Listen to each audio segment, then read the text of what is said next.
Guten Tag from Germany, the birthplace of Mercedes-Benz, where I'm driving the refreshed 2020 GLC class. The GLC class is currently our top-ranked SUV in its class. For good reason. It drives great. It has a wide range of performance depending on which model you go for, and the interior is impeccable. It is under mounting pressure from BMW as well as Audi, so it was due for a little update. Before I get into this review, do me a favor and hit subscribe below. We have a ton of great content coming your way. On the outside, well, there's not a whole lot different. It has new headlights, new bumpers in the front and back, as well as new taillights. There's also a slightly revised grille. That really doesn't add up to much when it comes to refreshes. Under the hood is a new 2-liter turbocharged 4-cylinder, replacing the old 2-liter 4-cylinder turbocharged engine. You get a boost of 14 horsepower, which really doesn't add up to much either. There is a 48-volt mild hybrid system though, but here's the bummer. We won't get it in the US for some reason. We do get the bonkers GLC 63 AMG, as well as later in the year, a plug-in hybrid. Indeed, the bigger changes are on the inside, but first, let's go for a drive.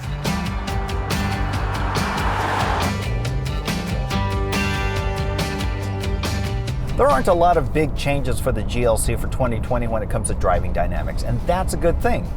I mean, it's our top-ranked luxury SUV in its class. You get 14 more horsepower this year, but honestly, you're not going to feel that difference.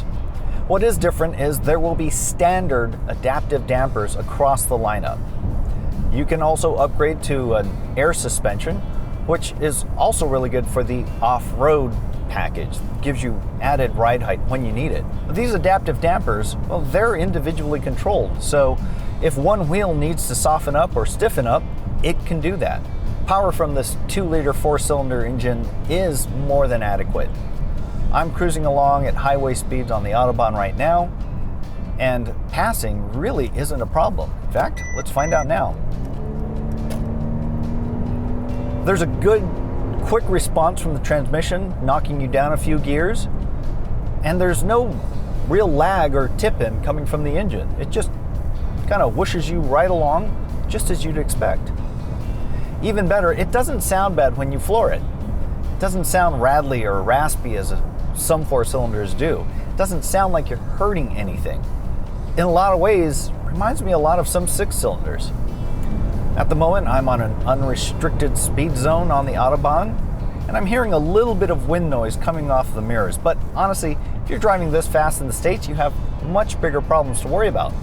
Further adding to the comfortable environment in the GLC is it's quiet. I'm not getting a whole lot of road noise or wind noise or even a lot of engine noise. That means on a long road trip, you'll have a little less fatigue to deal with. The steering is light, which is pretty much what you'd want from a luxury SUV like this. It's effortless, especially when you're making tight multi-point turns. That lightness really pays dividends. The brakes are moderately soft, which is also what you want from a luxury SUV. And it's easy to modulate. It's easy to come to a really nice, smooth limo stop. Outward visibility is excellent. Now, this roof pillar might be a little thick when you're looking at it, but it's pushed back in your field of view, so you don't really have to bob your head around to see. And rear visibility is excellent. You get a good view of what's following you, and the mirrors are well placed and large enough to give you good situational awareness. Another feature new for 2020 is some low-level automated driving systems with full range, start and stop cruise control. That's particularly good if you're in areas that are prone to heavy traffic. It takes that burden of driving off of you just a little bit, kind of takes some of the stress off of your daily commute. In bumper-to-bumper LA traffic, it's something I use a lot. The seats are the same as last year, and that's also a good thing. They're supportive. They have plenty of side bolstering to keep you well centered when you're taking turns. And over several hours of driving, you're not going to feel any hard points. It just kind of cradles you in nicely. On a hot day like it is here in Germany, ventilated seats are also a really good bonus. It's funny, I keep checking my mirrors to see if there's a cop. Even though there's no speed limit. There's no speed limit. There's no speed limit. There's no speed limit. Oh, okay, that's 200 kilometers. That is a ticket in LA for sure. Bad boys, what you want, what you want. For the most part, the interior of the GLC remains untouched, and I love it for that. Along with the related C-Class sedan and coupe, it's the first interior that was designed by Mercedes in their Italian design offices just outside of Lake Como. What a fantastic place to design cars. It has this wonderful sweeping waterfall-like center stack that's so graceful, and at least with this model, we have the open pore wood, which I think is the best choice. There's just enough visual interest to make it feel special. And in typical Mercedes fashion, materials quality is excellent throughout. The big change, and I contend the most important change for the 2020 refresh, is the inclusion of the MBUX infotainment system. We love this system in pretty much any car they've put it in so far. It gives you 4 different ways to control everything. You have these little touch pads here on the steering wheel, which control both the instrument panel as well as the main touchscreen. And of course, as I just said, it's a touchscreen, which lends itself to easy control for things like Apple CarPlay. You also have this trace pad here, which functions way better than any other trace pad in a car because you kind of swipe up and down, left and right, rather than having to move a cursor around the screen. Cars like Lexus, that cursor is bouncing around like a fly in a box. It's really irritating, but it works perfectly in the MBUX system. You also have the best voice recognition system in the industry.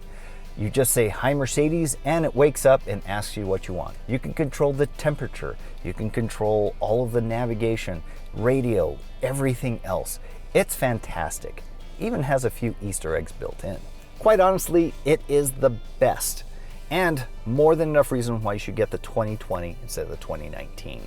From the back seat of the GLC, I have more than enough room. I'm 5'10", sitting behind the front seat that is set for me. I have a ton of space underneath that seat and way more knee room than I'll ever need.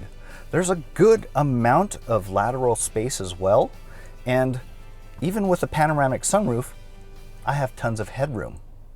It's a nice padded center armrest here with your typical over-engineered German cup holders and 2 USB ports right here in the back of the center console.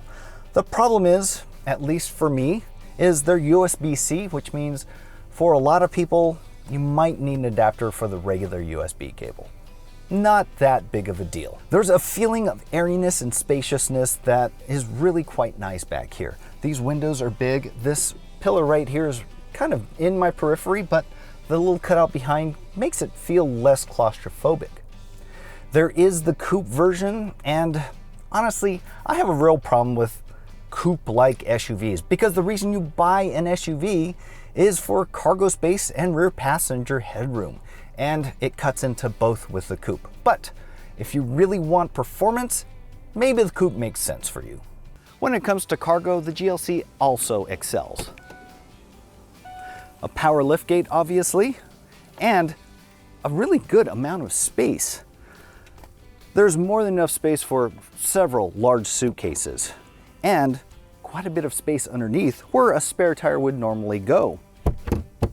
On top of that, you also have these electric releases for the seat backs, so you don't have to reach in and pull them down, which is also really nice. And you'll notice that the rear seats are 40-20-40 split, which means you get just a little more flexibility when it comes to cargo versus passengers. As another added bonus, if you opt for the available air suspension, you also get the variable load height. That means the switch right here will drop it down, making it easier to load much bulkier objects into the back. All in all, the GLC easily meets the needs for families who want that flexibility of passengers versus cargo. Another addition for 2020 is some added off-road abilities. We had the chance to put it through its paces on a really challenging off-road course, and it handled everything with ease. Steep grades, steep descents, water, mud, weird inclines, even getting the wheel stuck way up in the air.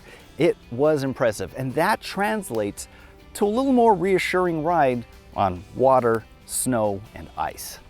Even though the changes are slight for the GLC class for 2020, they do add up to just enough updates to keep it on the top of our list. In particular, the MBUX system is the best in the industry. So good, in fact, that we gave it an award. The price goes up for 2020 by a little over $2,000. Starting price is right around $43,500. But honestly, I think that increase in price is well justified on the MBUX system alone. For more information on the GLC class as well as its competition, head on over to Edmunds.com. To see more videos like this, hit subscribe.